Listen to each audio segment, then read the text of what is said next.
Hi, welcome back. So this week we've carried on with our topic of the big questions, and today's big question was, is all human life valuable? And we did this via a scenario you've probably come across before, this lifeboat scenario where a ship's going down, there's 12 people left and only 6 spaces on the boat, so who do you save?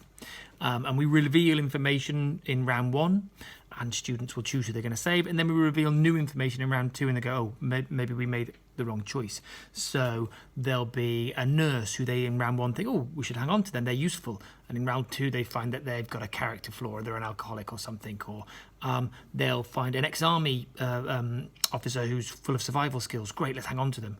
Then they turn out to be in a wheelchair. Does that affect our definition of their value? Someone who's a scientist working on the cure for cancer, great, save them for humanity.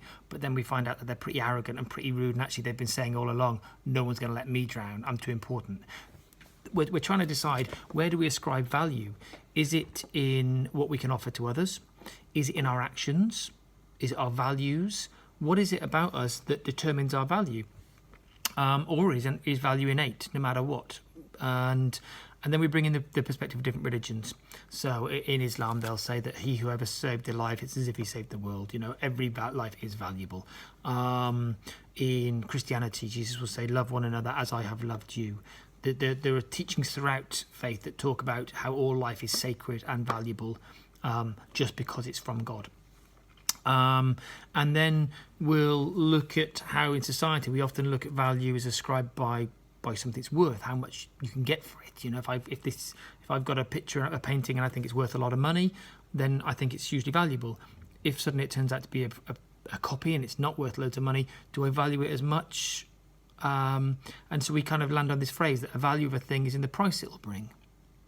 And then if that's true, if the value of a thing is in the price it'll bring, then we zoom in on one religion and we look at Christianity and say, well, for Christians, the belief that Jesus died for us, well, the price it'll bring, what price did we bring? Well, death.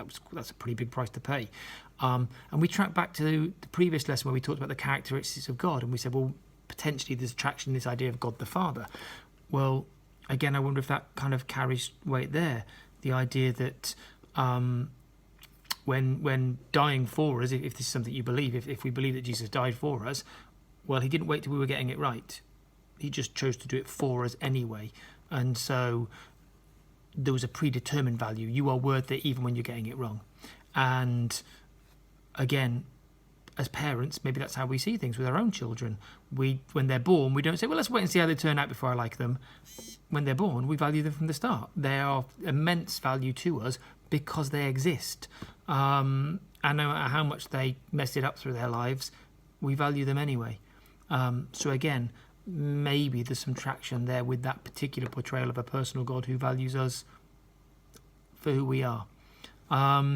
Again, no attempt to answer questions this week, just posing a lot, really trying to challenge our thinking about where we ascribe value. And then once we're doing it to other people, do we look at ourselves the same way?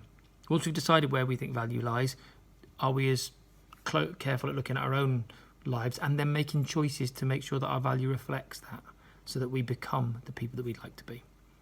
Hopefully that was of some use. Super interesting conversations, great topic, loads of fun. Hopefully you're having a chance to chat about some of these things at home. Okay, bye.